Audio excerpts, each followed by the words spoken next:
Welcome to GPT academy. প্রিয় শিক্ষার্থীরা, আজকে আমি তোমাদের ষষ্ঠ শ্রেণী 2025 তোমাদের রায়মার্টিন প্রশ্ন বিচিত্র তৃতীয় পর্যায়ের মূল্যায়নে আজকে আমি তোমাদের গণিতের 16 নম্বর মডেল স্কুলটা সম্পূর্ণ সমাধান করে দেবো। আর ইতিপূর্বে আমি তোমাদের জন্য যে 15টি মডেল স্কুল সম্পূর্ণ সমাধান করেছি সেই ভিডিওর লিঙ্ক তোমরা এই ভিডিও ডেসক্রিপশনে পেয়ে যাবে। এছাড়াও আমার এই চ্যানেলের প্লেলিস্ট থেকেও তোমরা সেগুলো কালেক্ট করতে পারো। তো চলো আজকে আমরা 16 নম্বর মডেল স্কুলটা সম্পূর্ণ সমাধান করি। বলা আছে 16 নম্বর মডেল স্কুলের প্রথম প্রশ্ন কী বলা আছে, দেখো একের দাগের প্রশ্ন কী বলা আছে। দেখো 3/5 ভগ্নাংশকে শতকরা প্রকাশ করলে হয়, তাহলে 3/5কে আমরা শতকরা প্রকাশ করবো কত, কোনটা হবে? 3/5কে যদি শতকরা প্রকাশ করি সেক্ষেত্রে হবে কোনো সংখ্যাকে যদি আমরা শতকরা প্রকাশ করি, সেই সংখ্যাকে আমরা 100 দিয়ে গুণ করলে কিন্তু সেটা কিন্তু শতকরা প্রকাশ হয়ে যাবে। তাহলে এই ক্ষেত্রে আমরা 3/5কে যদি আমরা 100 দিয়ে গুণ করি সেক্ষেত্রে হবে 5 20 100 সমান 20 দিনে কত হচ্ছে 60%। কত পার্সেন্ট হবে? 60%। কোনটা হবে? শতকরা প্রকাশ করলে অবশ্যই তার চিহ্ন হবে পার্সেন্টেজ, বুঝা যাচ্ছে? 60%, অপশন নম্বর সি সঠিক উত্তর, 60%। পরের প্রশ্ন কি বলেছে, দ্বিতীয় প্রশ্ন, √19 প্লাস √29 প্লাস 49 √49 এর মান কত হবে? এর মধ্যে কোনটা সঠিক উত্তর হবে? দেখো √19 প্লাস √29 প্লাস √49, তাহলে এক্ষেত্রে তিনটির মান হচ্ছে, তাহলে প্রথমে রুট বলা আছে √19 প্লাস √29 প্লাস √49 সমান আমরা পরপর আমরা এই করবো 19 মাইনাস √29 আর এখানে 49 বলা আছে 49 49 বর্গমূল কত হয়? 7 হয় জানি আমরা, যুক্ত 7 সমান, তাহলে এই ক্ষেত্রে হচ্ছে √29 আর 7 যোগ করো 9 7 কত হচ্ছে 16 36 আর এখানে হচ্ছে প্লাস বলা আছে প্লাস 19 রুট দাও কত হচ্ছে সমান, তাহলে এখানে 36 বর্গমূল কত হচ্ছে? 36 বর্গমূল হচ্ছে তোমার 6, 36 বর্গমূল 6 আর প্লাস 19 19 দাও রুট কত হবে 9 6 15 25 25 বর্গমূল কত হচ্ছে 5 হচ্ছে 5 তোমাদের সঠিক উত্তর। চলো পরের প্রশ্নগুলো হচ্ছে, এখানে অপশান নম্বর কোনটা 5, দেখো অপশান নম্বর কোনটা আছে, অপশান নম্বর বি সঠিক উত্তর 5। কেমন? পরের প্রশ্ন চলো, 3 এর প্রশ্ন দেখো, এক্স এর পরম মান 5 হলে এক্স এর মান কত হবে? তাহলে এক্স এর পরম মান যদি 5 হয়, তাহলে এক্স এর পরম মান বলা হচ্ছে কত হবে? এক্স এর পরম মান যদি 5 হয়, তাহলে এক্স এর মান কত হবে? এক্স এর মান হবে সেটা +5 হতে পারে, +5 হতে পারে আর -5 হতে পারে। অপশন নম্বর সিটা সঠিক উত্তর, ভালো করে মনে রাখো। তাহলে এক্স এর পরম মান 5, তাহলে এক্স এর পরম মান যদি 5 হয়, তাহলে এক্স 5-এর মান কত হবে? এই মানটা প্লাসে হতে পারে আবার মাইনাসে হতে পারে, ঠিক আছে? অর্থাৎ +5 হতে পারে আবার -5 হতে পারে, ঠিক আছে? তাই আমরা +5 অথবা -5 হলে কি লিখি না +-5, ঠিক আছে? প্রশ্ন চলো, প্রশ্ন কি বলা আছে যে বর্গাকার ভূমি বিশিষ্ট পিরামিডের তল সংখ্যা হবে, বর্গাকার ভূমি বিশিষ্ট পিরামিডের তল সংখ্যা, তাহলে এই তল সংখ্যা কতগুলো হবে? 5টি হবে। তাহলে পিরামিড মানে জানি পার্শ্বতলগুলো ত্রিভুজাকৃতি হবে, আর পার্শ্বতলগুলো ত্রিভুজাকৃতি হলে ভূমি কোনটা হবে? ভূমি বলা আছে বর্গাকৃতি বলা আছে। তাহলে এই ক্ষেত্রে যদি আমরা পিরামিড অঙ্কন করি তাহলে সেক্ষেত্রে কেমন হবে? এরকম কতগুলো তল হবে? 1 2 3 4, পার্শ্বতল 4টি হচ্ছে আর ভূমি হচ্ছে 1টি, মোট কতগুলো তল হচ্ছে? মোট 5টি তল। অপশন নম্বর বি সঠিক উত্তর, 5টি। 5-তে দেখো একটি ত্রিভুজের 3টি কোণের মান বলেছে 70 ডিগ্রি, 80 40 ডিগ্রি আর 70 ডিগ্রি। তাহলে কোণ ভেদে ত্রিভুজটি কী ত্রিভুজ হবে? কোণ ভেদে ত্রিভুজটি সমদ্বিবাহু ত্রিভুজ হবে। কোণ ভেদে ত্রিভুজটি কী হবে? সমদ্বিবাহু ত্রিভুজ। দুটি কোণ সমান হলে তার দুটি বাহু সমান হবে, অর্থাৎ ত্রিভুজটি কী ত্রিভুজ হবে? সমদ্বিবাহু ত্রিভুজ হবে। কোনটা হবে? অপশন নম্বর ডি সঠিক উত্তর, সমদ্বিবাহু ত্রিভুজ। বুঝা গেছে? পরের প্রশ্ন কি বলা আছে দেখো, 2 দিকে চলে এলাম আমরা। 2 দিকে এটা কি বলেছে? 2:3 এর ব্যস্ত অনুপাতের অনন্যক কী হবে? 3:2 এর ব্যস্ত অনুপাতের অনন্যকটা কী হবে? অর্থাৎ এক্ষেত্রে হবে 2:3 এর ব্যস্ত অনুপাত হবে 3:2 হয়, তাই না? তাহলে 2:3 এর ব্যস্ত অনুপাত হয় 3:2, আর এর অনন্যক মানে কত হবে? এর অনন্যক হবে উল্টে যাবে, অর্থাৎ কত হবে? অনন্যক মানে উল্টে যাবে, অর্থাৎ 2/3 হবে। কত হবে? 2/3। 3/2 হলে দেখো 3:2 যদি হয়, একে যদি আমরা কীভাবে লিখি? 3/2 লিখি।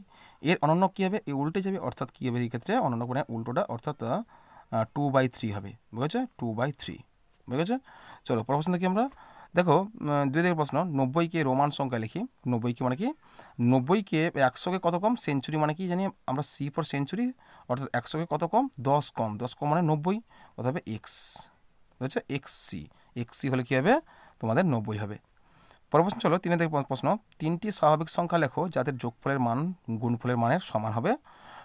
আচ্ছা, 3টি স্বাভাবিক সংখ্যা লেখো যাদের যোগফলের মান ও গুণফলের মান সমান হবে। দেখো আমরা এক দেখি, যোগফল 1 2 3, 3টি বলা হচ্ছে 3টি স্বাভাবিক সংখ্যা। তাহলে এই 3টি স্বাভাবিক সংখ্যা যদি আমরা যোগ করি, দেখো 2 আর 1 কত, 3 আর 3 3 6। যদি গুণ করি সংখ্যা 3টিকে, তাহলে যদি প্রথমে আমরা এই 3টি সংখ্যাকে যোগ করি, দেখো 6 হচ্ছে সমান কত, 6 হচ্ছে। যদি গুণ করি এই 3টি সংখ্যাকে, 1 গুণিতক 2 গুণিতক 3 যদি গুণ করি, 2 একে 2 আর 3 দুগুণে কত হচ্ছে 6, হচ্ছে যোগফল আর গুণফল সমান হচ্ছে। 3টি স্বাভাবিক সংখ্যার যোগফল আর গুণফল কি হচ্ছে, সমান হচ্ছে। তাহলে আমাদের উত্তর কোনটা হবে, 1 2 আর 3 হবে। তাহলে 1 2 আর 3, এই 3টি স্বাভাবিক সংখ্যা যাদের যোগফল আর গুণফল সমান হবে। পরের প্রশ্ন চলো, 2016 সালের 1 ফেব্রুয়ারি সোমবার ছিল, ওই সালের 1 মার্চ কী বার ছিল? তাহলে এই গণিত যদি করি, 2016 সালের 1 ফেব্রুয়ারি সোমবার ছিল, তাহলে ওই সালের 1 মার্চ কী বার হবে? তাহলে ওই সালের 1 মার্চ, আমরা জানি 2016 সালটা লিপিয়ার ইয়ার, 2016 সাল লিপিয়ার ইয়ার, অর্থাৎ 1 বাড়বে, ফেব্রুয়ারি মাস কত হবে, 29 দিনে হবে। তাহলে 29 দিনে হলে ওই সালে 1 মার্চ কী বার হবে? চলো আমরা একটু গণিত করে দেখি। দেখো 2012 সালটা যেহেতু লিপিয়ার ইয়ার, 2012 সাল লিপিয়ার ইয়ার, সে সঙ্গে ফেব্রুয়ারি মাস কোন মাস হচ্ছে, ফেব্রুয়ারি মাস কত দিনে হয়? আমরা জানি লিপিয়ার ইয়ারে ফেব্রুয়ারি মাস কী হয়, ফেব্রুয়ারি মাস, ফেব্রুয়ারি কত দিনে হয়, 29 দিনে হয়, 29 দিনে হচ্ছে। ফেব্রুয়ারি মাসটা যদি 29 দিনে হয়, সেক্ষেত্রে আমরা 2012 সাল লিপিয়ার ইয়ার, আর লিপিয়ার ইয়ারের ফেব্রুয়ারি মাস কি 29 দিনে হয়। 29কে যদি আমরা 7 দিয়ে ভাগ করি, তাহলে 7 4 কত হচ্ছে 28, কত ভাগশেষ 1, অর্থাৎ 1 দিন পর। তাহলে পরের মাসে, অর্থাৎ ফেব্রুয়ারি মাসে প্রথম দিন বলা আছে, ফেব্রুয়ারি মাসের 2016 সালের ফেব্রুয়ারি মাস 1 ফেব্রুয়ারি সোমবার হলে ওই সালে 1 মার্চ, ওই সালে অর্থাৎ 2016 সালে, 2016 সালটা 2016 সাল বলা হচ্ছে, 2016 সালের ফেব্রুয়ারি মাস বলা হচ্ছে 29 দিনে হয়। আর ওই মাসের মার্চ মাসে 1 মার্চ, 1 ফেব্রুয়ারি, 1 ফেব্রুয়ারি কী ছিল, 1 ফেব্রুয়ারি ছিল কী বার ছিল, 1 ফেব্রুয়ারি সোমবার ছিল, সোমবার। আর 1 মার্চ কী হবে, 1 মার্চ কী বার হবে, 1 মার্চ একদিন পর ভাগশেষ হয়েছে 1, অর্থাৎ একদিন, অর্থাৎ মঙ্গলবার, মঙ্গলবার হবে তোমাদের 1 মার্চ, বুঝেছে। চলো পরের প্রশ্ন কী বলা আছে দেখি, আচ্ছা পরের প্রশ্ন হচ্ছে 6 দিকের প্রশ্ন, 5 দিকের প্রশ্ন, বর্গাকার ছবির প্রতিসম রেখা কয়টি হবে? বর্গাকার ছবির প্রতিসম রেখা হবে 4টি। কীভাবে হচ্ছে দেখো, দেখো এই হচ্ছে বর্গাকার প্রতিসম রেখা, এই হচ্ছে বর্গাকার, যা 4টি বাহু সমান, 4টি বাহু সমান হলে আমরা 4টি প্রতিসম রেখা পাবো। এক উল্লম্ব বরাবর একটা পাবো, অনুভূমিক বরাবর একটা পাবো, আর কর্ণ বরাবর দুটো পাবো। তাহলে কত হলো 4টি, কতগুলো হবে 4টি হবে, বুঝেছে।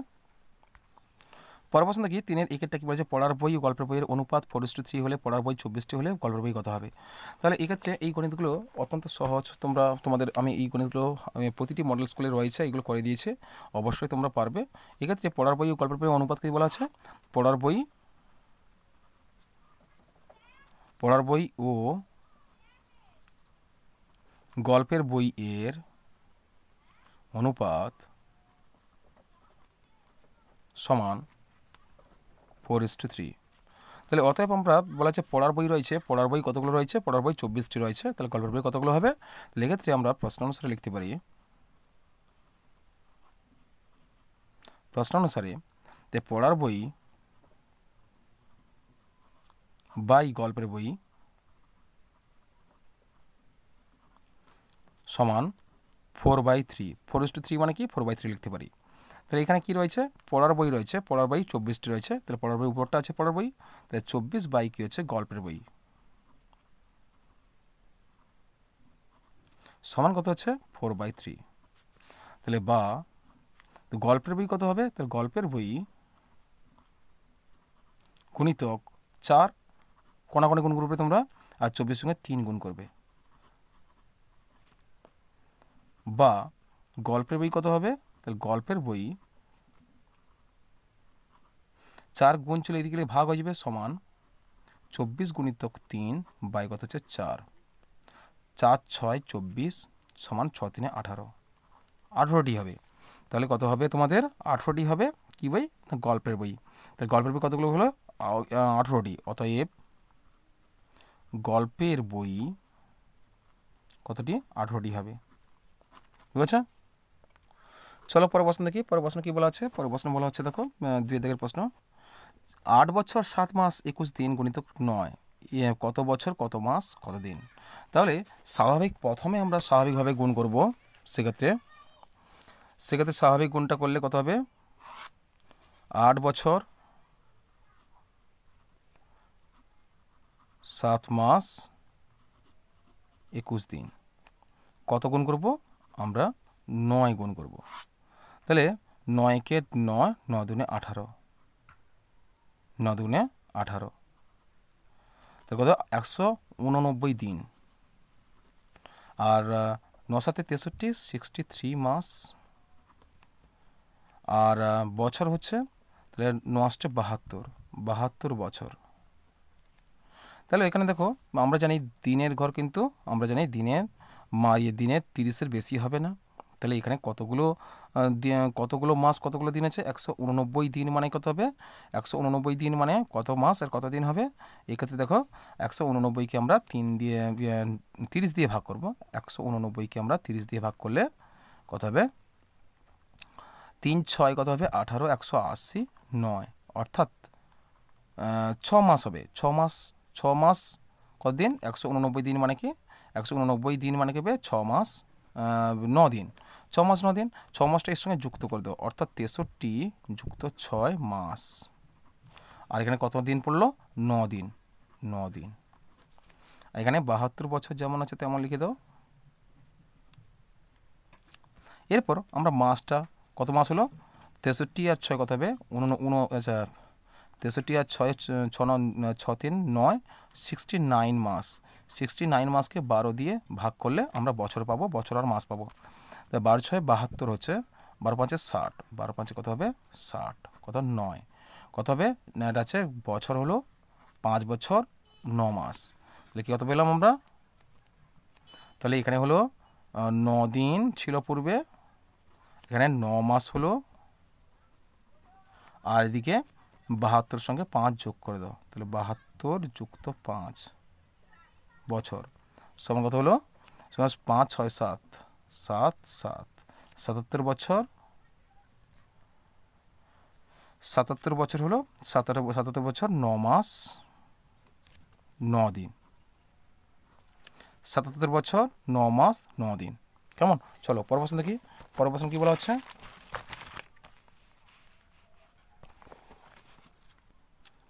পরের প্রশ্ন বলা হচ্ছে, দেখো 3 দাগের প্রশ্ন, সমানুপাতে আছে কিনা দেখাও। 12 30 14 70।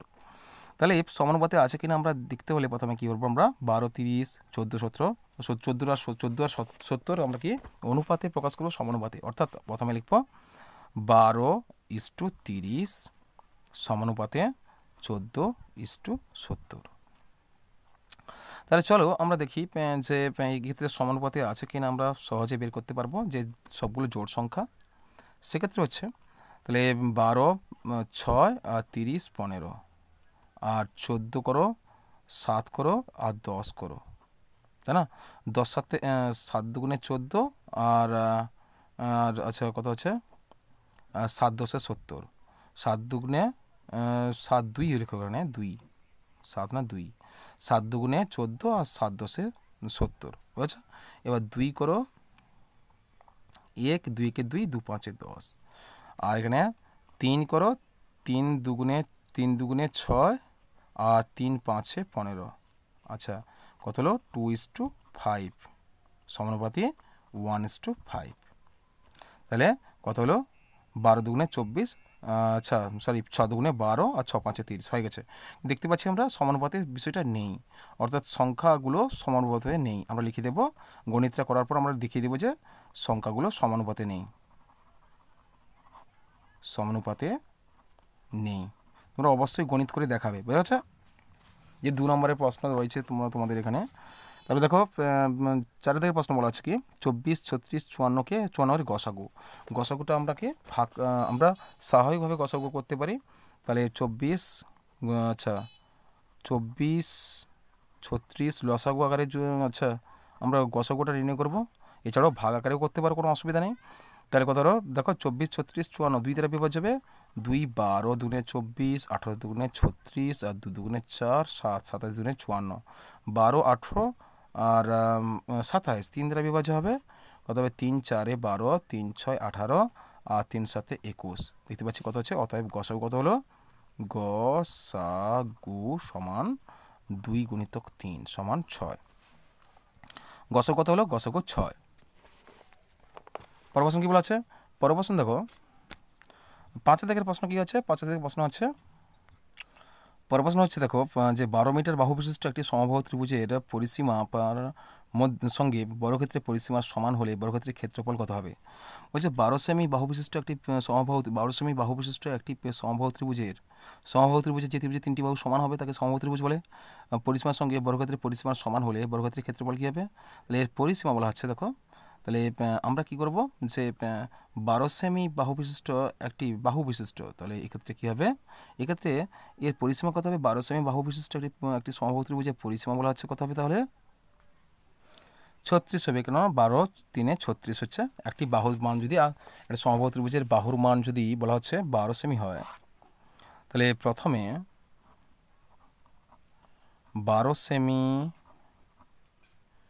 বাহু বিশিষ্ট ত্রিভুজের মানে কি ত্রিভুজ, সমবাহু ত্রিভুজ, সমবাহু ত্রিভুজের পরিসীমা সমান 12 গুণিতক 3, 12 3 36, 36 কি বলা হচ্ছে এখানে বলা হচ্ছে 36 বলা হচ্ছে 36 মিটার। তাহলে 36 মিটার পরিসীমা কত হচ্ছে 36 মিটার। তাহলে সমবাহু ত্রিভুজের পরিসীমা 36 মিটার হলে বর্গক্ষেত্রের পরিসীমা কত হবে 36 মিটার। অতএব বর্গক্ষেত্রের পরিসীমা 36 মিটার হবে, তাই না। তাহলে বর্গক্ষেত্রের পরিসীমা 36 মিটার হলে তাহলে অতএব শর্তানুসারে বা প্রশ্নানুসারে বা সুতরাং আমরা লিখতে পারি, সুতরাং তাহলে 4 ইন্টু বাহু সমান কত হবে 36, বা বাহু সমান 36/4 সমান 9 মিটার। তাহলে অতএব বর্গক্ষেত্রের ক্ষেত্রফল কত হবে,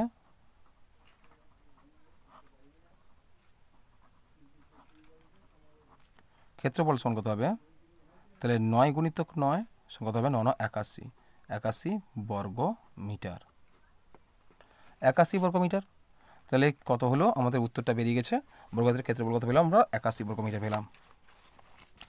চলো প্রশ্ন থেকে আমরা 6 দাগের প্রশ্ন কি বলা আছে, যে 1/2, 1/3 ও 1/4 এর সরল সমানুপাতিটি লেখো।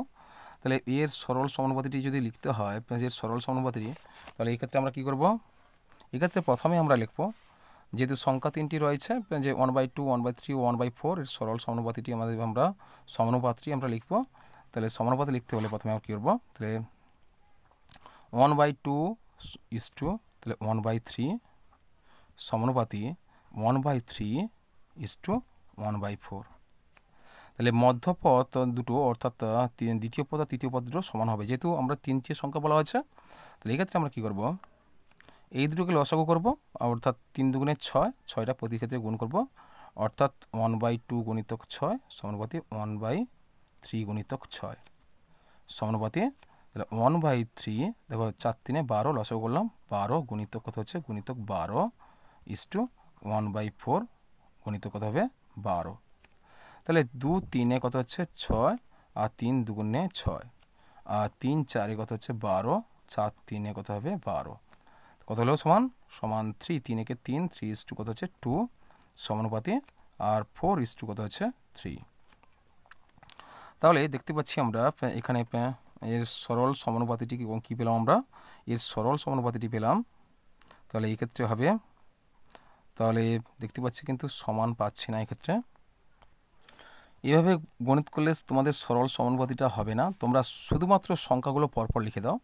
তাহলে 1/2 1/3 আর 1/4 4। এখানে সমানুপাত বলেনি, এটা অনুপাত বলা হয়েছে। সমানুপাত যদি বলতো এইভাবে সমানুপাতটা করতে পারতে তোমরা। এখানে শুধুমাত্র অনুপাত যেহেতু বলেছে, তোমরা 3টি সংখ্যার অনুপাত করবে, 3টি সংখ্যার অনুপাত জাস্ট করবে। তাহলে অনুপাত করার পর কী করবে তোমরা, হরগুলো লসাগু করো, 2, 3 আর 4।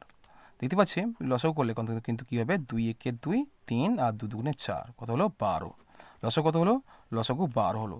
এবার তোমরা কী করবে, এই 12 লসাগুটা প্রতিটা ক্ষেত্রে তোমরা গুণ করে দাও। তাহলে 1/2 গুণিতক 12 ইসটু 1/3 গুণিতক কত হচ্ছে 12, আর 1/4 গুণিতক কত হচ্ছে 12। তাহলে 2 6 12, 3 4 12 আর 4 3 12 সমান 6 6 ইসটু 4 ইসটু 3। এটা হচ্ছে তোমাদের সরল অনুপাত, এটা হচ্ছে তোমাদের সরল অনুপাত বলেছে। আমার একটু মিস্টেক হয়েছে প্রথমে ধরাটা, আমি সমানুপাত ধরে নিয়েছিলাম। তাই সমানুপাত যদি বলা হয় তাহলে এই সংখ্যাগুলো কি সমানুপাতে আছে কি না, আমাদের সূত্রানুযায়ী যে এভাবে অনুপাতটা ভালো করে মনে রাখবে। সমানুপাতে 3টি সংখ্যার সমানুপাত যদি করতে হয় বলা হয় তাহলে কী হবে, 3টি সংখ্যা থাকলে তার সমানুপাতগুলো এরকম হবে। তাহলে প্রথম পদ ইসটু দ্বিতীয় পদ সমানুপাতি দ্বিতীয় পদ ইসটু তৃতীয় পদ, বুঝেছে? তৃতীয় পদ এইভাবে তোমাদের এই সূত্র অনুযায়ী তোমাদের গণিতটা করতে হবে, বুঝেছে? আর এক্ষেত্রে এটা কোনো প্রয়োজন হবে না, তাই এটা তোমরা অ্যাভয়েড করবে, কেমন? শুধুমাত্র এটা হচ্ছে তোমাদের সঠিক উত্তর। তোমাদের 6 দাগের প্রশ্ন 3-এর 6-এর, এটা হচ্ছে 3-এর 6-এর, এটা হচ্ছে তোমাদের সঠিক উত্তর। কত হচ্ছে 6:4:3, বুঝেছে? চলো পরের প্রশ্ন কী বলা আছে, পরের প্রশ্ন বলা আছে যে 7 দাগের প্রশ্ন, অনিলবাবু তার মাসিক আয়ের 22% বাড়ি ভাড়া দেন। যদি তিনি প্রতি মাসে 1870 টাকা বাড়ি ভাড়া দেন তাহলে তার মাসিক আয় কত হবে? তাহলে এটাও অত্যন্ত সহজ প্রশ্ন, তোমরা পারবে। তাহলে এখানে 22% বাড়ি ভাড়া দেন, অনিলবাবুর মাসিক আয়ের 22% বাড়ি ভাড়া দেন, তিনি প্রতি মাসে এত টাকা বাড়ি ভাড়া দেন। দুটো বাড়ি ভাড়া পাচ্ছে, এদের ক্ষেত্রে শর্তানুসারে ফেলতে পারো। আর তার মাসিক আয়, এইখানে একটু গুরুত্বপূর্ণ মনে রাখবে, এটা এখানে মাসিক আয় চাইবে অনেক সময়, আর বাৎসরিক আয় চাইবে। প্রথমে তোমরা মাসিক আয় বের করে 12 দিয়ে গুণ করলে বাৎসরিক আয় বেরিয়ে পড়বে, বুঝেছে? তাহলে এখানে আমরা কি করতে পারি, তাহলে মাসিক আয় 22% বাড়ি ভাড়া বলা হচ্ছে, এমনকি শর্তানুসারে ধরি আমরা অনিলবাবুর মাসিক আয় x টাকা, x-এর 22% ইকুয়ালস কত হবে 1780 টাকা। এইভাবে করলে গণিতটা অত্যন্ত দ্রুত হয়ে যাবে, সহজভাবে হয়ে যাবে।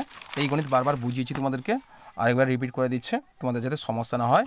তাহলে এক্ষেত্রে কী বলা হচ্ছে, তাহলে ধরি অনিলবাবুর মাসিক আয়, প্রথমে কি লিখবে, অনিলবাবুর মাসিক আয় সমান কত বলছে, মাসিক আয় ধরি অনিলবাবুর মাসিক আয় x টাকা, তাহলে অতএব প্রশ্নানুসারে কি বলা আছে, x এর কত পার্সেন্ট, 22/100, কত টাকা 1870 টাকা, বা x ইকুয়ালস টু কত হবে 870 গুণিতক, এটা উল্টে দাও, কত হবে 100 কত হচ্ছে 100/22, কত হবে, তাহলে 11 1 দুগুণে 22, 11 একে 11 7 77, 11 7 77, 11 0 0, কত হবে 170, আর 2 কেটে কত করো, 2 কেটে কত করো 50 করো, 50, তাহলে কত হবে, বা x ইকুয়ালস টু কত হচ্ছে 170 গুণিত কত হচ্ছে 50, বা x ইকুয়ালস টু 17 × 5 = 85, দুটো শূন্য। তাহলে অতএব x ইকুয়ালস টু কত পেলাম, x ইকুয়ালস টু 8500। তাহলে আমরা অতএব লিখতে পারি, অতএব তার মাসিক আয় কত হবে, মাসিক আয় সমান 8500 টাকা, 8500 টাকা। তার মাসিক আয় কত হলো 8500 টাকা। এইভাবে গণিতটা করবে, কেমন? পরের প্রশ্ন কি বলা আছে, পরের প্রশ্ন বলা আছে দেখো 8 দিকের প্রশ্ন কি বলা আছে, রম্বস ও বর্গক্ষেত্রের পার্থক্য লেখো। রম্বস ও বর্গক্ষেত্রের পার্থক্য বারবার তোমাদের বলেছি, তাই রম্বস ও বর্গক্ষেত্রের পার্থক্য 2 নম্বরের প্রশ্ন। চলো আমরা রম্বস ও বর্গক্ষেত্রের পার্থক্যটা করে ফেলি। রম্বস ও বর্গক্ষেত্রের পার্থক্যের ক্ষেত্রে দেখো এই টেবিলটা এরকম অঙ্কন করবে। রম্বসের ক্ষেত্রে পার্থক্য লিখবে যে বিপরীত কোণগুলির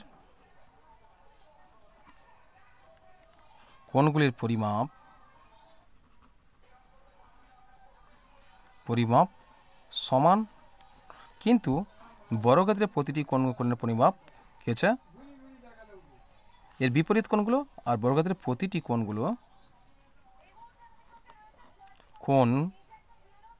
কোণের পরিমাপ বা পরিমাপ বা পরিমাপ করলে 90 ডিগ্রি লিখে দেবে, 90 ডিগ্রি কত হবে 90 ডিগ্রি, বুঝেছে 90 ডিগ্রি। আর 2 নম্বর পার্থক্য যদি আমরা খুঁজি তাহলে সেক্ষেত্রে হবে কর্ণদ্বয়ের দৈর্ঘ্য অসমান হবে, কর্ণদ্বয়ের দৈর্ঘ্য অসমান।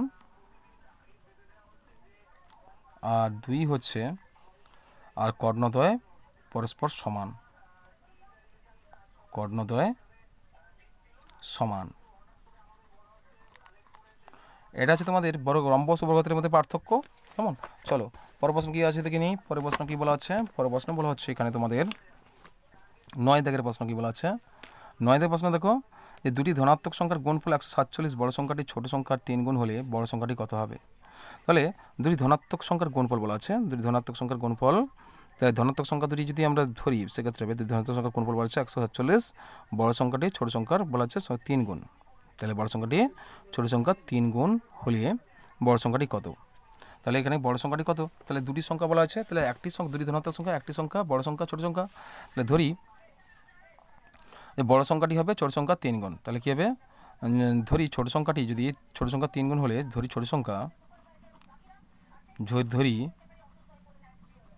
ছোট সংখ্যা সমান x।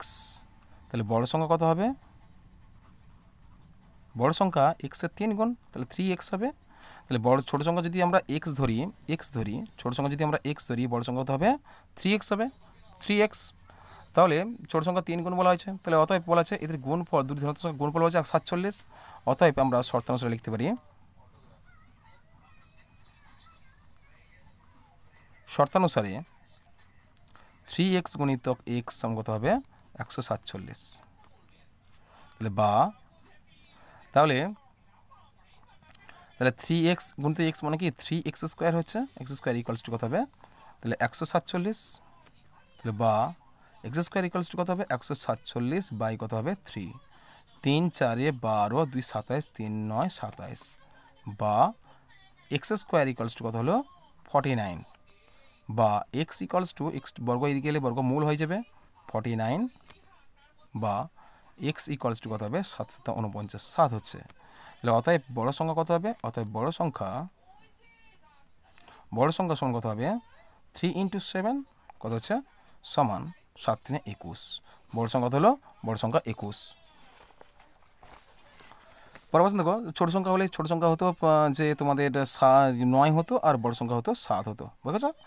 তাহলে এক্ষেত্রে দেখো পরের প্রশ্ন দেখো, 10 দাগের প্রশ্ন বলা আছে 1000-এর নিকটতম পূর্ণবর্গ সংখ্যা কত হবে? 1000-এর নিকটতম পূর্ণবর্গ সংখ্যা কত হবে? তাহলে এক্ষেত্রে আমরা কি করব? প্রথমে 1000-কে আমরা বর্গমূলে ভাগ করব। 1000-কে আমরা বর্গমূলে ভাগ করলে কি করব আমরা দেখি, চলো 1000-এর বর্গমূলে ভাগ করি। 1000-কে বর্গমূলে ভাগ করলে আমরা প্রথমে শেষ থেকে দুটো করে অঙ্কের নিচে দাগ দেবো 10। কোন বর্গের নিকটবর্তী সংখ্যা হচ্ছে? তাই 3 3 9, 3 3 কত হচ্ছে? 9। কত নম্বর? 1 আর দুটো শূন্য নামবে 100, 3টে ডবল করে কত হবে? 6 হবে। আর এখানে কত হবে? এখানে যদি 1 বসাই কত হবে? 61, একে 61, 61 কত নামবে? 39। 39 হলো। এই 39 কিন্তু 1000 থেকে বাদ দেবো। তাহলে 1000 থেকে যদি আমরা 39 বাদ দিই, 1000 থেকে যদি আমরা 39 বাদ দিই কত হচ্ছে? সমান 961 হচ্ছে, 961। তাহলে অতএব 961 একটা বা একটি পূর্ণ বর্গ সংখ্যা পেলাম। তাহলে অতএব আমরা যদি লিখি 961 এর বর্গমূল কত হবে? 961 বর্গমূল হচ্ছে 31, হচ্ছে 31। এবং পরের পূর্ণবর্গ রাশি কোনটা হবে? পরের পূর্ণবর্গ সংখ্যা কোনটা হবে? তাহলে 31-এর যদি হয়, তাহলে 31 যদি বর্গ হয়, 31-এর বর্গ 961 হয়, তাহলে পরবর্তী সংখ্যাটা কোনটা হবে? পরবর্তী বর্গ সংখ্যাটা হবে সমান 32-এর বর্গ সংখ্যাটা হবে 1024, 1024। তাহলে এবার আমরা কী করবো? 1024 থেকে আমরা 1000 বাদ দেবো, কত হচ্ছে? সমান 1024 থেকে যদি 1000 বাদ দিই কত হচ্ছে? 24 হচ্ছে। 24 হচ্ছে। এক্ষেত্রে 24 আর কত হচ্ছে 24 আর 39, দেখো 24 আর 39, 24 আর 39 কিন্তু 39 থেকে ছোট হচ্ছে 24, তাহলে এবং 24 লেস দেন কত হবে 39, তাহলে অতএব 1000 এর চেয়ে এর সবচেয়ে কাছের পূর্ণবর্গ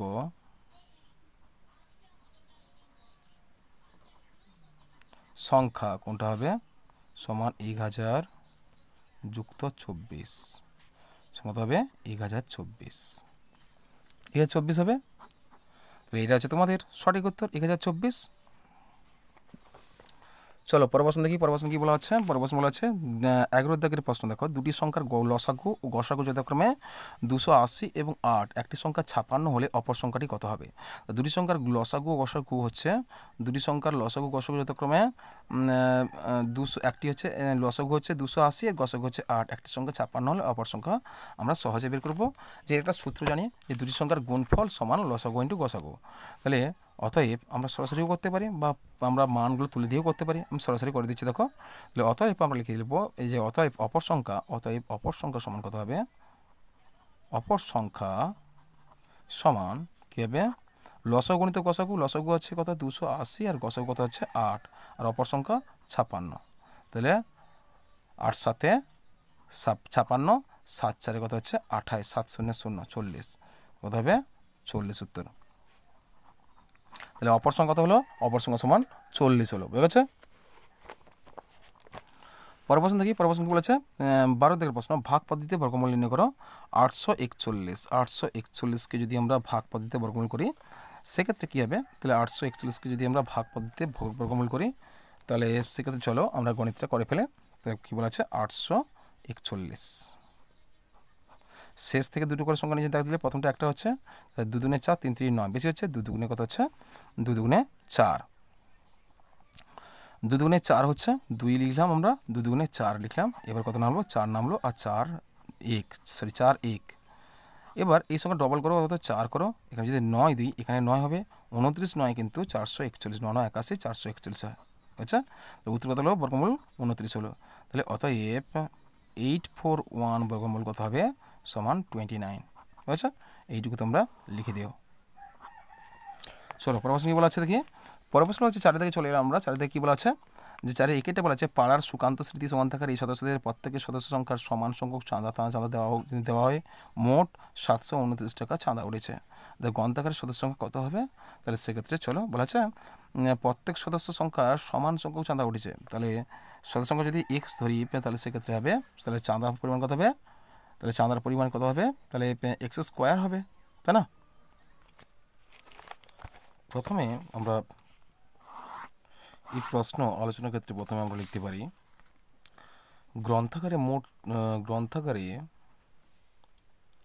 গ্রন্থাগারের সদস্য সংখ্যা সমান x জন, আর চাঁদা উঠেছে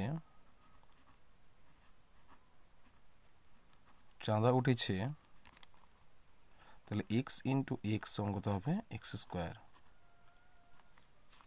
তাহলে অতএব শর্তানুসারে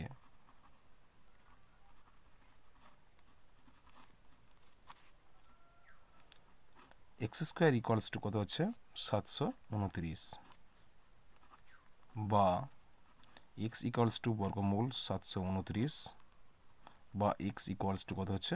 27। অতএব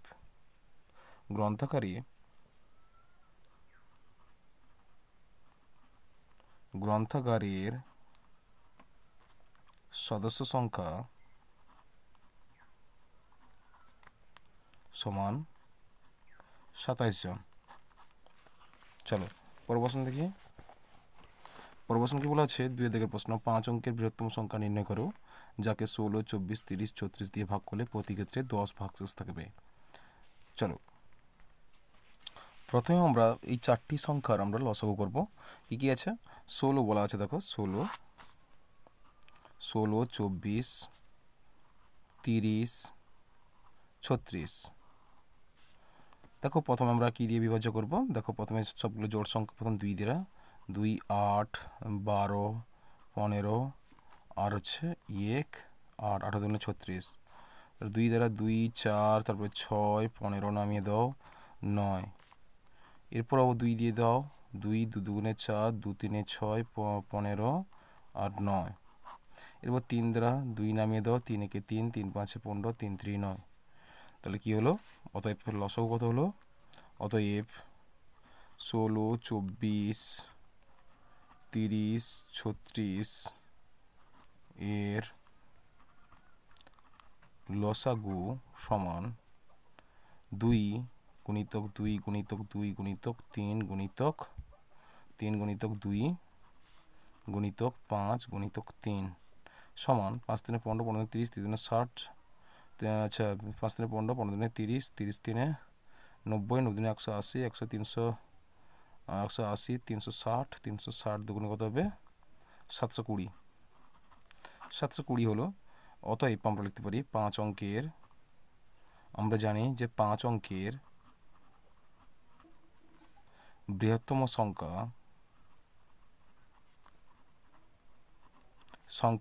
সমান 5টা 9, 1 2 3 4 5, 5টা 9। তাহলে অতএব আমরা লিখতে পারি, অতএব 16 24 30 আর 36 দ্বারা বিভাজ্য 5 অঙ্কের বৃহত্তম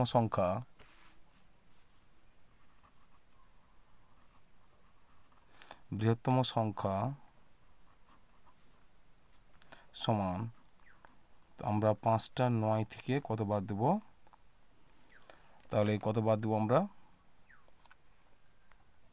সেটা হলো আমরা এখানে 5টা 9 থেকে আমরা 5টা 9 থেকে যদি এই লসাগু 720 ভাগ করি, সেক্ষেত্রে তাহলে 720 একে 720 কত নামলো 9 নামলো 7 আর কত 2 আর এটা 9 নামো 9, তাহলে কত হবে, তাহলে 720 3 7 3 21 3 3 কত হচ্ছে 7 3 2 6, 3 2 6 হচ্ছে, আর আচ্ছা 3 2 3 0 0 3 0 0 হচ্ছে 3 0 0 3 2 6 আর 7 3 21, কত নামলো, তাহলে 9 3 আর 6 আর এটা 9 নামবে। তাহলে 720 আসতে দাও, 720 আসতে কত হচ্ছে, 720 আসতে 500 আচ্ছা 5760, 9 নামাও আর 3 আর হচ্ছে 6, এই 639 দিয়ে তোমরা বিয়োগ করবে, 639 ভাগশেষ 639 দিয়ে আচ্ছা বাদ দিলে 99,999 থেকে 639 যদি বাদ দাও, সেক্ষেত্রে বিয়োগফল কত হবে, সেক্ষেত্রে বিয়োগফল 9 0, তারপরে কত হচ্ছে 18 থেকে আচ্ছা 8 থেকে 3 বদলে 6, তারপরে হচ্ছে 3, তারপরে 9 9 কত হলো 99,360। তাহলে অতএব আমরা লিখতে পারি যে অতএব নির্ণেয় 5 অঙ্কের বৃহত্তম সংখ্যা সমান, সে 10 ভাগশেষ 10 থাকবে, এক্ষেত্রে 9 9 3 6 0 সঙ্গে 10 তোমরা যোগ করো, কত হচ্ছে তোমাদের 10 7 70, অর্থাৎ 9 9 3 7 0, এটা হচ্ছে তোমাদের সঠিক উত্তর। চলো পরের প্রশ্ন দেখি। পরের প্রশ্ন কি বলা আছে, তোমার বন্ধু প্রিয়ার উচ্চতা 160 সেমি, 160 সেমি বলা হচ্ছে, তারপরে এবং তার মায়ের উচ্চতা 170 সেমি, প্রিয়ার ওজন 40 কিগ্রা এবং তার মায়ের ওজন 42.5 কিগ্রা, তাদের উচ্চতার সঙ্গে ওজন ও সমানুপাতে আছে কিনা হিসাব করো এবং সমানুপাতগুলি গ্রহণ করো। তাহলে বলা হচ্ছে তোমার প্রিয়ার উচ্চতা বলছে 160 এবং তার মায়ের উচ্চতা এত, তাহলে সংখ্যা 4টি, তাহলে উচ্চতা 2টো আছে আর হচ্ছে ওজন 2টো আছে, এই সংখ্যাগুলো সমানুপাতে আছে কিনা আমরা বের করব। চলো প্রথমে আমরা লিখব বন্ধু প্রিয়ার উচ্চতা, প্রিয়া ও তার মায়ের উচ্চতার অনুপাত লেখো। ও প্রিয়া ও তার মায়ের উচ্চতার অনুপাত সমান 160 ইস্টু কত হচ্ছে 170। তাহলে 0 0 তুলে দাও, কত হচ্ছে 16:17। এবং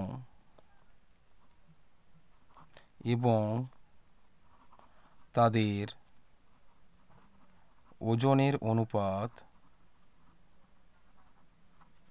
সমান 40 ইস্টু কত হচ্ছে 42.5। কি গ্রা আছে, তাহলে এক্ষেত্রে আমরা কী করবো 40 ইস্টু 425/10 সমান, তাহলে 40 আর 10 গুণ করো, অর্থাৎ কত হচ্ছে 50। তাহলে গুণ 4 × 4 কত হচ্ছে 400, 400:425 সমান 25 দিয়ে কাটো, 25 কত হচ্ছে 25 2 × 50, 25 × 25 বাকি হচ্ছে 30 15 150, 25 6 150, 25 6 150, তারপর হচ্ছে 25 × 25,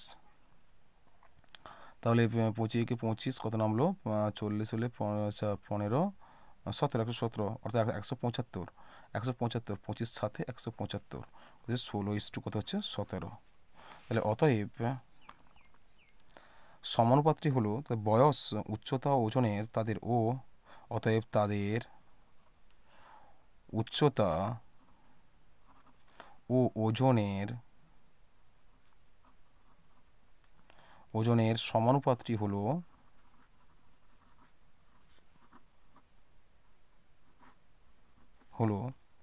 তাহলে 16:17 সমানুপাতে 16:17। আমাদের অ্যান্সারটা হয়ে গেছে। তাহলে অতএব আমরা লিখতে পারি যে সমানুপাতে রয়েছে, তাহলে অ্যান্সারটা কী হবে আমাদের উচ্চতার সঙ্গে ওজন সমানুপাতি।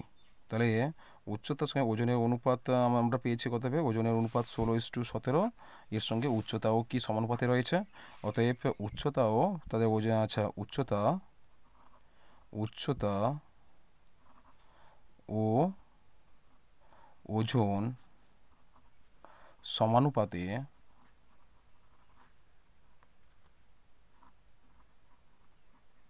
রয়েছে।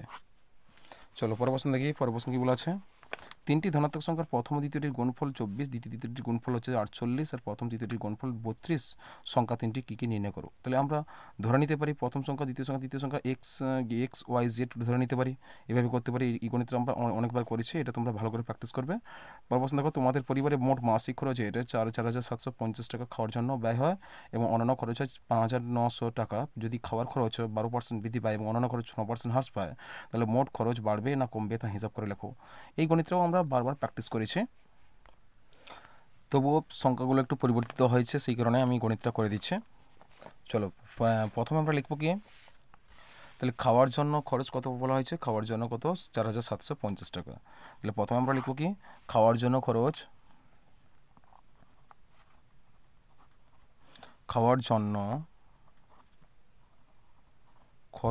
কত হয়েছে, খরচ সমান বা খরচ হয় 4,750 টাকা।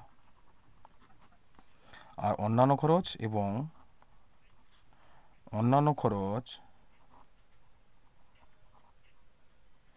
হয় কত, সমান 5,900 টাকা। কি বলেছে, 5,900 টাকা। তাহলে মোট খরচ কত হবে, মোট খরচ হয়, আমরা এই দুটোকে যোগ করে দেবো, হচ্ছে 0 0 আর 5 5 আর হচ্ছে গিয়ে 9 7 কত হচ্ছে 16 6 হাতে 1 5 5 4 4 9 1 10। তাহলে মোট খরচ হয় কত হবে, মোট খরচ হয় সমান 2,650 টাকা। 2,650 টাকা। বলেছে যদি খাওয়ার খরচ, এখানে কত বলেছে, যদি খাওয়ার খরচ কত পার্সেন্ট, 12% বৃদ্ধি পায়,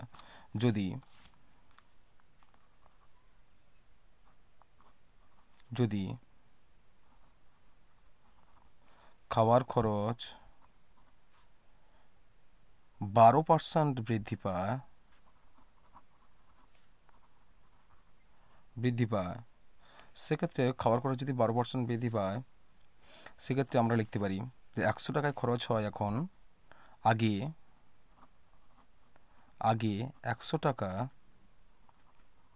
100 টাকা খরচ হলে এখন খরচ কত হবে? এখন খরচ এখানে 12% বৃদ্ধি পায় অর্থাৎ এখন খরচ কত হবে? তাহলে 112 টাকা, তাই না? 112 টাকা। তাহলে আগে যদি 1 টাকা খরচ হলে এখন খরচ কত হবে? 112 বাই কত হচ্ছে 100 টাকা। তারপর হচ্ছে যেখানে 4,750 টাকার কথা বলা হয়েছে তাহলে এখন কত বাড়বে? তাহলে 112 বাই 100 ইন্টু কত হচ্ছে 4750। আমরা একটু কাটাকাটি করে ফেলি। তাহলে শূন্য কেটে দিলাম। তারপরে হচ্ছে কত হবে? 10 আছে, তাহলে 5 দুগুণে 10, 5 9 45, 46 45, 5 5 কত হবে?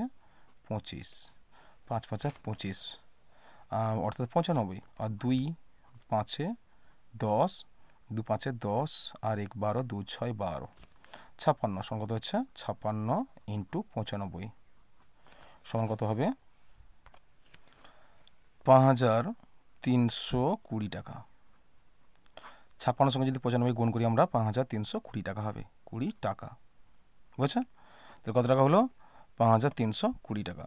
এরপর আমরা যদি অন্যান্য খরচ কত পার্সেন্ট? 9% হ্রাস পায় যদি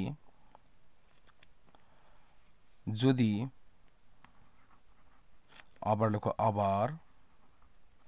আবার যদি অন্যান্য খরচ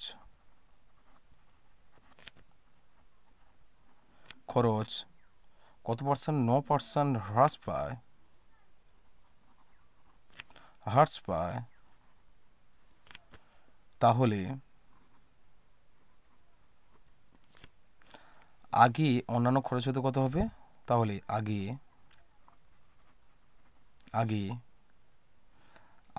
অন্যান্য খরচ হবে আগে 100 টাকা খরচ হলে এখন খরচ হবে কত হবে? এখন খরচ হবে কত? 9 বাদ দেবে, 9% হ্রাস মানে 100 থেকে 9 বাদ দেবে, কত হচ্ছে? এখানে 91 টাকা। কত টাকা? 91 টাকা, তাই না? 91 টাকা হতো। তাহলে 1 টাকা খরচ হলে এখন আগে 1 টাকা খরচ হলে এখন খরচ কত হবে? তাহলে 91 বাই কত হবে? 100। আর এরপর বলা হচ্ছে 5900 টাকা যদি খরচ হতো এখন খরচ কত হবে? তাই 91 বাই 100 গুণিত কত হচ্ছে? 5900 কত হবে? 0 দুটো কেটে দাও, অর্থাৎ কত হলো? সমান 91 গুণিত কত হচ্ছে? 59 সমান কত টাকা হবে? 5369 টাকা, 5369 টাকা। তাহলে এখন খরচ কত হবে? এখন খরচ হবে 9 টাকা যদি হ্রাস পায় এখন খরচ হবে 5369 টাকা। চলো এরপরে লিখবো আমরা। তাহলে এখন আমরা লিখতে পারি খাওয়া ও অন্যান্য খরচ। খাওয়া ও অন্যান্য বাবদ মোট খরচ কত হলো? আমরা প্রথমে পেয়েছিলাম কত? খাওয়া খরচ ছিল 5320 টাকা পরিবর্তিত, আর প্লাস কত হচ্ছে? অন্যান্য খরচ হচ্ছে 5369 টাকা। যোগ করলে কত হবে? 0 9 করতে 9, এখানে 6 7 8, 3 3 3 6 আর 5 5 10, 2689 টাকা। তাহলে এখন আমরা লিখবো মাসিক খরচ বাড়বে। অতএব আগে কিন্তু মাসিক খরচ ছিল কত হবে? আগে মাসিক খরচ ছিল 2650 টাকা, এখন 2689 টাকা। এক্ষেত্রে বাড়ছে, অতএব মাসিক খরচ বাড়ছে। অতএব মাসিক খরচ বাড়ছে কত বাড়ছে? তাহলে আমরা এটা নিশ্চয়ই বেড়ে গেছে, অর্থাৎ 2689 থেকে কত বাদ দেবো? 2600 কত আছে? 2650, 650 বাদ দেবো, সমান কত হবে? 39, 39। 9 থেকে 0 বাদ দিলে 9 হবে, আর এখানে আছে 8, 5, 3, 8, 3, এত টাকা। তাহলে কত বাড়ছে? তাহলে অতএব আমরা লিখতে পারি যে অতএব মোট খরচ বাড়বে। তাহলে অতএব লিখতে পারি মোট 39 টাকা, 39 টাকা খরচ বাড়বে। কেমন? চলো, এই গণিতটা আগের গণিতটা যেটা ছেড়ে দিয়ে গেছি, তোমরা 3টি ধনাত্মক সংখ্যার প্রথম ও দ্বিতীয়টি, আর দ্বিতীয়টির, আর প্রথম তৃতীয়টির, এগুলো গুণ করে তোমরা এই টোটাল সংখ্যাগুলো গুণ করে এটা খুব সহজে করতে পারবে। কেমন? এটা বারবার করেছি, করার প্রয়োজন নেই। যদি অসুবিধা হয় তোমরা আমাকে কমেন্ট করো। কেমন? দেখো 5-এর দাগেরটা করে ফেলেছি। 6-এর দাগের কী বলা হচ্ছে? 6-এর দাগের বলা হচ্ছে নিতুর বোনের বয়স 2 বছর 7 মাস 12 দিন। নিতুর বয়স তার বোনের বয়সের 3 গুণ। নিতুর বয়স কত হবে? তাহলে নিতুর বোনের বয়স বলা হচ্ছে 2 বছর 7 মাস 12 দিন ছিল। নিতুর বয়স তার বোনের বয়সের 3 গুণ। 3 গুণ নিতুর বয়স কত হবে? তাহলে আমরা কী করবো? 3 গুণ করে দিলে আমাদের আনসারটা পেয়ে যেতে পারবো। তাহলে 3 যদি গুণ করি এই আচ্ছা 2 বছর নিতুর বোনের বয়স কত? বয়সের সঙ্গে 3 যদি আমরা গুণ করে দিই, তাহলে নিতুর বোনের বয়স হবে, বলা হচ্ছে নিতুর বোনের বয়স 2 বছর 7 মাস 12 দিন। তাহলে নিতুর বয়স তাহলে কত হবে? নিতুর বোনের বয়স যদি 2 বছর 7 মাস 12 দিন হয়, নিতুর বয়স হবে যে 3 গুণ বলা আছে, নিতুর বোনের বয়সের 3 গুণ বলা আছে। তাহলে অতএব নিতুর বয়স কত হবে? আমরা গুণ করে দেবো। তাহলে বয়স যদি এত হয় আমরা 3 গুণ করে দেবো। তাহলে 3 গুণ করলে নিতুর বয়স বেরোবে। তাহলে আর অতএব নিতুর বয়স কত হবে? নিতুর বয়স হবে, আমরা 3 গুণ করি, 12 3 36 দিন, সাধারণ গুণ করবো, 7 3 21, 21 মাস, তারপরে 3 2 6, 6 বছর। তাহলে এবার সমান দিই, 36 দিন 3-এর বেশি, অর্থাৎ 30, অর্থাৎ 1 মাস বাড়বে, 21 আর 21 22, 22 মাস আর 6 দিন, 22 মাস 6 দিন, 6 দিন, তারপরে এখানে 6 বছর সমান 22 মাস, এখানে মাসে করে 12 বেশি হবে না, 12 বেশি হবে না, সুতরাং আমরা 12 বাদ দেবো, অর্থাৎ 10 হচ্ছে, 12 যুক্ত 10, তাহলে এখানে কি হচ্ছে 12, আচ্ছা 12 যুক্ত 10 মাস সমান 22 মাস হচ্ছে, 22 মাস 6 দিন হচ্ছে, এখানে 6 বছর হচ্ছে, সমান 12 মাসে 1 বছর, অর্থাৎ 7 বছর 10 মাস, 7 বছর 10 মাস 6 দিন। তাহলে অতএব নিতুর বয়স কত হবে? 7 বছর 10 মাস 6 দিন। চলো পরের প্রশ্ন দেখি। পরের প্রশ্ন কী বলা হচ্ছে? পরের প্রশ্ন বলা হচ্ছে তোমাদের, এখানে দেখো, সরল করো যে 1 বিয়োগ 1/2 ভাজিত 2 বিয়োগ 1/2, 1/2 বিয়োগ 1/3 মাইনাস 1/6। এখানে দেখো শেষ দুটি ভগ্নাংশের সংখ্যার মাথায় পৌনপণিক আছে, এই গণিতটা আগে আমাদের করতে হবে। চলো আমরা এই গণিতটা করে ফেলে। তাহলে প্রথমে আমরা কী করবো? প্রথমে সরলটা কি বলছে? 1 বিয়োগ বলা আছে, 1 বিয়োগ 1/2 ভাজিতক দ্বিতীয় বন্ধনী 2 মাইনাস 1/2 প্রথম বন্ধনী 1/2 মাইনাস 1/3 বিয়োগ 1/6। এখানে পৌনপণিক রয়েছে, প্রথম বন্ধনী ক্লোজ, দ্বিতীয় বন্ধনী ক্লোজ, তৃতীয় বন্ধনী ক্লোজ, বুঝছে? সমান, তাহলে 1 বিয়োগ কী করবো? তৃতীয় বন্ধনী দেবো 1/2 ভাজিতক কী আছে? দ্বিতীয় বন্ধনী 2 বিয়োগ, এখানে এর আছে, এটা পরে করব, 2 মাইনাস 1/2 প্রথম বন্ধনী 1/2 বিয়োগ, এবার দেখো দেখো 1/3 মাইনাস 1/6 আমরা ভগ্নাংশ করে ফেলি। তাহলে এখানে 3 আর 6 লসাগু করব, 3 একে 3, 3 দুনে 6, 3 দুনে 6, 6 হচ্ছে, আর এখানে কত হচ্ছে? 3 দুগুণে 6, 2 মাইনাস 6 একে 6, কত হচ্ছে? প্রথম বন্ধনী ক্লোজ, দ্বিতীয় বন্ধনী ক্লোজ, আর তৃতীয় বন্ধনী ক্লোজ। 1 মাইনাস কত হচ্ছে? তাহলে 2 থেকে 1 বদলে 1, তাহলে 1 মাইনাস কত হচ্ছে? 1/2 ভাজিতক দ্বিতীয় বন্ধনী 2 - 1/2 প্রথম বন্ধনী, তারপর কত হচ্ছে 1/2 - 1/6 প্রথম বন্ধনী করে দ্বিতীয় বন্ধনী করে তৃতীয় বন্ধনী ক্লোজ সমান এ করবো 1 - তৃতীয় বন্ধনী স্টার্ট করবো 1/2 আচ্ছা ভাজিতক দ্বিতীয় বন্ধনী 2 - 1/2।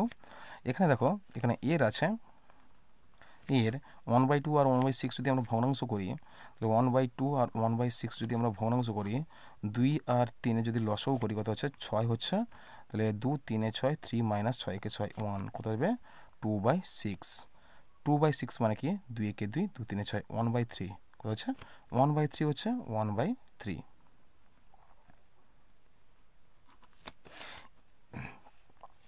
এবার যে এর কাজটা আমরা আগে করবো 1 মাইনাস কত দ্বিতীয় বন্ধনী 1/2 ভাজিতক দ্বিতীয় বন্ধনী, তাহলে 2 মাইনাস দেখো এখানে এর কাজ করব গুণ করব 3 দুগুণে 6 কত হচ্ছে 6 হচ্ছে, অর্থাৎ এ কে 1/6 হচ্ছে দ্বিতীয় বন্ধনী ক্লোজ তৃতীয় বন্ধনী ক্লোজ সমান 1 মাইনাস তৃতীয় বন্ধনী 1/2 ভাজিতক দ্বিতীয় বন্ধনী, তাহলে 6 কে 6 6 দুগুণে 12 12 - 1/6 তৃতীয় বন্ধনী ক্লোজ তৃতীয় বন্ধনী ক্লোজ সমান 1 মাইনাস দ্বিতীয় বন্ধনী 1/2 ভাজিত কত হবে 11/6। গণিতগুলো সঠিক হচ্ছে কিনা তোমরা বুঝতে পারছো, কোথাও কোথাও মিস্টেক হচ্ছে কিনা একটু দেখে নিও।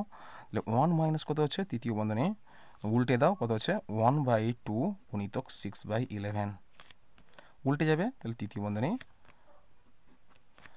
বা তাহলে 1 মাইনাস সমান দাও সমান 1 মাইনাস কত হচ্ছে এখানে 6 2 3 6 3 কে 3 অর্থাৎ 3/11 কত হচ্ছে 3/11 সমান 1 মাইনাস 3/11 মানে কি 11 - 3/11 সমান কত হচ্ছে 8 3 11 8/11 কত হচ্ছে 8/11। এটা হচ্ছে তোমাদের সঠিক উত্তর 8/11। চলো পরের প্রশ্ন কি বলা আছে দেখি। পরের প্রশ্ন দেখো বলেছে কোন বৃহত্তম সংখ্যা দিয়ে 650 775 এবং 1250কে ভাগ করলে প্রতি ক্ষেত্রে একই ভাগশেষ থাকবে। তাহলে কি বলেছে কোন বৃহত্তম সংখ্যা দিয়ে 650 775 এবং 1250কে ভাগ করলে প্রতি ক্ষেত্রে একই ভাগশেষ থাকবে। চলো আমরা এই গণিতটা করে দেখি। এই গণিতটা করতে হলে আমরা যদি সবগুলো সংখ্যাকে যদি গসাগু করে দিই ভাগ পদ্ধতিতে অথবা লসাগু আকারে যদি আমরা গসাগু করি সেক্ষেত্রে কিন্তু অ্যান্সারটা হয়ে যাবে। আমরা লসাগু আকারে গসাগু করব 650 তারপর 775 তারপরে 1250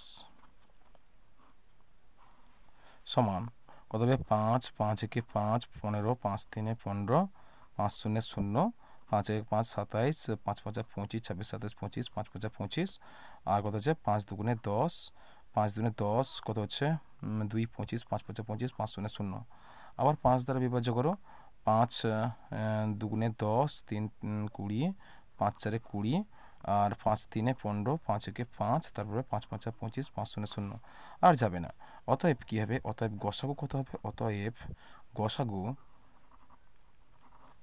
সমান কত হবে 5 × 5 5 × 5 তাহলে কত হবে সমান 25। কেননা প্রতি ক্ষেত্রে 0 আর 5 আছে আর সুতরাং 50 75 আর 50 এগুলো 5 দ্বারা বিভাজ্য হয়ে থাকে, সুতরাং এর গসাগু কত হলো এই পাশের সংখ্যাগুলো আমরা গসাগু করলাম কত হচ্ছে 5 5 25 হলো 25 উত্তর হবে। তাহলে অতএব আমরা লিখতে পারি যে প্রতি ক্ষেত্রে একই ভাগশেষ থাকবে, অর্থাৎ বৃহত্তম সংখ্যাটি হলো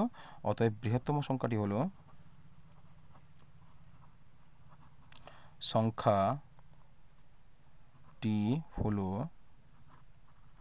সমান 25 যা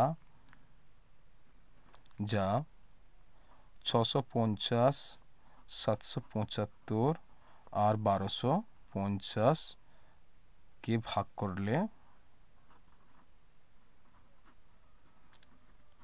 করলে প্রতি ক্ষেত্রে একই ভাগশেষ থাকবে।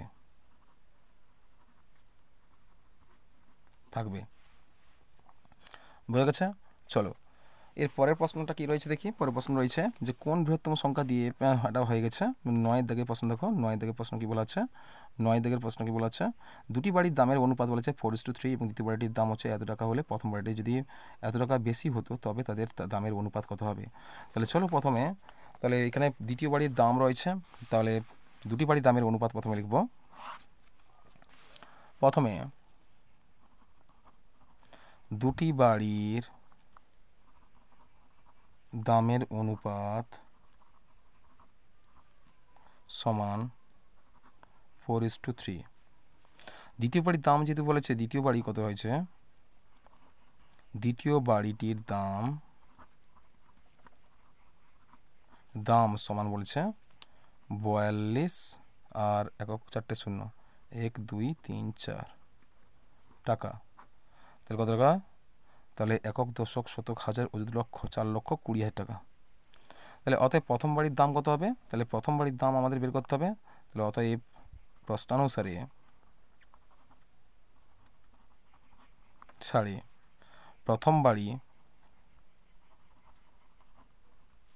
প্রথম বাড়ির দাম বাই দ্বিতীয় বাড়ি সমান 4:3, 4/3, 4:3 মানে 4/3। বা এখানে দ্বিতীয় বাড়িটির দাম রয়েছে, তাহলে আমরা প্রথম বাড়িটা স্থির রাখবো। তাহলে প্রথম বাড়ি বাই কত হবে 4,20,000 ইকুয়ালস টু 4/3। বা তাহলে অতএব প্রথম বাড়ি কত হবে, অতএব বা প্রথম বাড়ি সমান, যদি এর সঙ্গে গুণ থাকে তাহলে এই দুটো গুণের সঙ্গে এটা ভাগ করে দেবো, অর্থাৎ 42,000 4,20,000 তিনটে শূন্য বসে দাও, গুণিত কত হচ্ছে 4 বাই কত হবে 3। তাহলে 3 একে 3 12, 3 4 12, দুটো 4টে শূন্য কাটো, 4টে শূন্য উপরে বসে দাও, সমান 14 4 56, 5 6 56, 4টে শূন্য বসাও। তাহলে কত হচ্ছে, তাহলে 56,000 টাকা। কত টাকা আছে, 56,000 টাকা। এই 5,60,000 টাকা, 5,60,000 টাকা হচ্ছে। তাহলে প্রথম বাড়ির দাম হচ্ছে 5,60,000 টাকা। বলে দ্বিতীয় বাড়ির দাম যদি বলা আছে, প্রথম বাড়ির দাম যদি একক দশক শতক হাজার ও যদি 70,000 টাকা বেশি হতো, তাহলে বলা আছে প্রথম বাড়ির দাম বেরিয়েছে। প্রথম বাড়ির দাম যদি প্রথম বাড়ির দাম 70,000 টাকা বেশি হতো, সেক্ষেত্রে নতুন দাম হবে, প্রথম বাড়ির নতুন দাম হবে, সেক্ষেত্রে প্রথম বাড়ির নতুন দাম হবে, দাম কত হবে, তাহলে 56,000 প্রথম বাড়ির দাম, 56 অর্থাৎ 560,000 টাকা যুক্ত 70,000 টাকা, 70,000 টাকা সমান 4টে শূন্য আর এই 1 2 3 4 4টে শূন্য। তাহলে 4টে শূন্য বসে দিই আমরা। তাহলে এক্ষেত্রে 7 7 6 13 3 হাতে 1 5 1 6 63,000 টাকা। তাহলে অতএব আমরা লিখতে পারি, অতএব নতুন অনুপাত বলা হয়েছে। তাহলে বাড়ি দুটির নতুন অনুপাত লেখো, বাড়ি দুটির দামের নতুন অনুপাত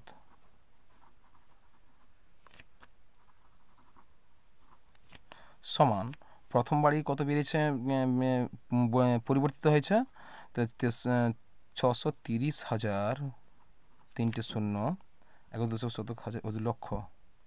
তাহলে ইস টু, তাহলে দ্বিতীয় বাড়ি কত হয়েছিল, দ্বিতীয় বাড়ি ছিল তোমাদের 42,000 টাকা ছিল। দ্বিতীয় বাড়ির দাম, দ্বিতীয় বাড়ি কত হয়েছে 42,000 টাকা, 4,20,000 টাকা, 4,20,000 টাকা। তাহলে এবার অনুপাতটা আমরা বের করব। দেখো এবার আমরা 3 4টি করে শূন্য কেটে দিই, তো কত হবে 63 আর 42 হলো। তাহলে 63, দেখো 63 3 3, আচ্ছা কি কত হচ্ছে 3 একে 3, আচ্ছা 3 হলো, আচ্ছা 3 দুগুণে 6, 3 দ্বারা বিভাজ্য হবে 3 একে 3 দুগুণে 6, 3 একে 3, আর 3 একে 3, 3 4 12, আর কত হবে 7 হবে, 7 3 21, 7 দুগুণে 14, কত হবে 3:2, 3:2। তাহলে বাড়ি দুটির দামের নতুন অনুপাত কত হবে 3:2 হবে, ঠিক আছে। চলো পরের প্রশ্ন কি বলা আছে দেখি। পরের প্রশ্ন বলা আছে জ্যামিতিতে চলে এলাম। এইগুলো জ্যামিতি আর তোমাদের তালিকা পরিসংখ্যান বিভাজন থাকছে, এগুলো তোমরা অবশ্যই পারবে। একটি সরলরেখার বহিস্থ কোনো বিন্দু থেকে ওই সরলরেখার উপর লম্ব অঙ্কন করে এবং অঙ্কনটি চিহ্নিত করো। তাহলে তোমরা সরলরেখা অঙ্কন করে তার বহিস্থ একটা বিন্দুর উপর লম্ব অঙ্কন করবে। সেক্ষেত্রে তোমরা কীভাবে করবে, তাহলে এবার তোমরা একটা সরলরেখাংশ অঙ্কন করো। অঙ্কন করে উপরে একটা বিন্দু নাও, এখান থেকে কাঁটা কম্পাস বসিয়ে তোমরা এর উপর একটা অর্ধবৃত্ত অঙ্কন করো। তাহলে এখান থেকে তোমরা কি করবে, এদিকে তোমরা আর এই একই মাপ নিয়ে কাঁটা এখানে বসে এদিকে কাটো একবার, এখানে বসে একবার কাটো একবার, এর উপর একটা লম্ব অঙ্কন করে দাও, ঠিক আছে, হয়ে গেল। তাহলে এই নামকরণ প্রথম করো A B C R D, হয়েছে। এভাবে তোমরা অঙ্কন করবে। পরের প্রশ্ন কী বলা আছে, পরের প্রশ্ন বলা আছে দেখো, পেন্সিল কম্পাসের সাহায্যে 90 ডিগ্রি কোণ অঙ্কন করে তাকে সমদ্বিখণ্ডিত করো, অঙ্কন চিহ্ন দাও। পেন্সিল কম্পাসের সাহায্যে 90 ডিগ্রি কোণ অঙ্কন করে তাকে সমদ্বিখণ্ডিত করতে হলে তো আমি তোমাদের আগে বলে দিয়েছি যে একটা 90 ডিগ্রি কোণ একটা সরলরেখা অঙ্কন করে এখানে 90 ডিগ্রি কোণটা অঙ্কন করতে পারবে প্রত্যেকে, জানো প্রত্যেকে। তার উপর এর সমদ্বিখণ্ডিত করতে হলে পেন্সিল কম্পাস দিয়ে অর্ধবৃত্ত অঙ্কন করো, এখানে কাটা বসে এইদিকে একবার কাটো, এখানে একই মাপের এখানে কাটা বসে এইদিকে কাটো। তাহলে এইভাবে কাটলে কিন্তু এই ক্ষেত্রে কী হবে, তোমাদের এই কোণ বরাবর 90 ডিগ্রি কোণ সমকোণ বরাবর একটা সমদ্বিখণ্ডিত রেখা অঙ্কন করো। নামকরণ অবশ্যই করবে এ বি সি ডি। এখানে দুটি সমদ্বিখণ্ডিত অংশ কোনটা হচ্ছে, যে সমদ্বিখণ্ডক দুটি একটা হচ্ছে এ বি ডি কোণ একটা হবে, আর এটা হবে কি সি বি ডি কোণ। এই দুটো সমদ্বিখণ্ডক বেরিয়েছে, এটা বি কোণ, বুঝেছে। চলো পরের প্রশ্ন বলছে স্কেল ও পেন্সিলের সাহায্যে একটি ত্রিভুজ অঙ্কন করো, আর সেই ত্রিভুজের 3টি কোণকে পেন্সিল কম্পাসের সাহায্যে সমদ্বিখণ্ডিত করে। আর কী বলেছে, কটি কোণ, সেই ত্রিভুজের 3টি কোণকে পেন্সিল কম্পাসের সাহায্যে সমদ্বিখণ্ডিত করে কোণের সমদ্বিখণ্ডিত সরলরেখাংশের 3টি সমবিন্দু কিনা দেখতে বলছে। তোমরা যে কোনো একটা ত্রিভুজ অঙ্কন করো, ধরো একটা এরকম একটা ত্রিভুজ অঙ্কন করলাম আমি, অঙ্কন করে প্রতিটি কোণকে সমদ্বিখণ্ডিত করবে। অর্থাৎ আমরা জানি তাহলে সমদ্বিখণ্ডিত করার নিয়ম হচ্ছে প্রতিটি কোণ কেটে দেবে, কেটে দেওয়ার পর তোমরা এই কোণটাকে সমদ্বিখণ্ডিত করবে। এই কোণটাকে সমদ্বিখণ্ডিত করতে হলে এখানে কাটা বসিয়ে এদিকে একবার কাটো, এখানে কাটা বসিয়ে এদিকে একবার কাটো। তাহলে এইভাবে কাটলে কী হবে, এই কোণটাকে সমদ্বিখণ্ডিত করে দেবে। আবার একই রকমভাবে তোমরা প্রতিটি কোণকে সমদ্বিখণ্ডিত করবে, আর এই সমদ্বিখণ্ডকগুলো একই বিন্দুতে একটা নির্দিষ্ট বিন্দুতে মিলিত হচ্ছে কিনা সেটা তোমাদের দেখাতে হবে। নামকরণ করে দেবে এ বি সি, তারপরে ডি ই এফ। আর এটা কী হবে, যদি সমদ্বিখণ্ডিত হয়, যদি একই সমবিন্দু হয় তাহলে মধ্যক 3টি সমদ্বিখণ্ডিত হলে সেখানে নামকরণ করে দাও ও, বুঝে গেছে। চলো এরপর কি বলা আছে, এখানে তোমাদের দেখতে পাচ্ছি একটি বিদ্যালয়ের বলেছে এখানে পরিসংখ্যান বিভাজনের তালিকা তৈরি করতে বলছে কাঁচা তথ্যগুলো দিয়ে। এখানে বিদ্যালয়ের 6ষ্ঠ শ্রেণীর 30 জন ছাত্রের ওজন বলা আছে, 30 জন ছাত্রের মোট ওজন দেওয়া আছে। তাহলে এগুলোকে তোমরা কাঁচা তথ্যগুলো সাজিয়ে পরিসংখ্যান বিভাজন তালিকা তৈরি করবে, নিজেরা করবে, অবশ্যই পারবে, এগুলো অত্যন্ত সহজ। কেমন, চলো তাহলে আজকের আমি তোমাদের 6ষ্ঠ শ্রেণীর তোমাদের 2025 তৃতীয় পর্যায়ের মূল্যায়নে আমি গণিতে তোমাদের আজকের 16 নম্বর মডেল স্কুলটা সম্পূর্ণ সমাধান করে দিচ্ছি। আশা করি একটা প্রশ্ন আমি করে দিইনি, সেগুলো আমি বারবার করছি বলে করে দিচ্ছি না। এর মধ্যে অনেক গণিত আছে যেগুলো রিপিট করেছে, বারবার করেছো আগের মডেল স্কুলগুলোতে, অবশ্যই এগুলো তোমরা আশা করি করবে। সামনে পরীক্ষা চলে এসছে, তোমরা অবশ্যই করো। আর তোমাদের রিকোয়েস্ট অনুযায়ী আমি তোমাদের এই ক্লাসগুলো করছি, অবশ্যই তোমরা পারবে। যদি কোনো সমস্যা থাকে অবশ্যই তোমরা আমাকে কমেন্ট করো, আমি সেই প্রশ্নের যথাযথভাবে উত্তর দেওয়ার চেষ্টা করব। তো আজকের এই পর্যন্ত, তোমাদের সঙ্গে দেখা হবে আমার পরের ক্লাসে।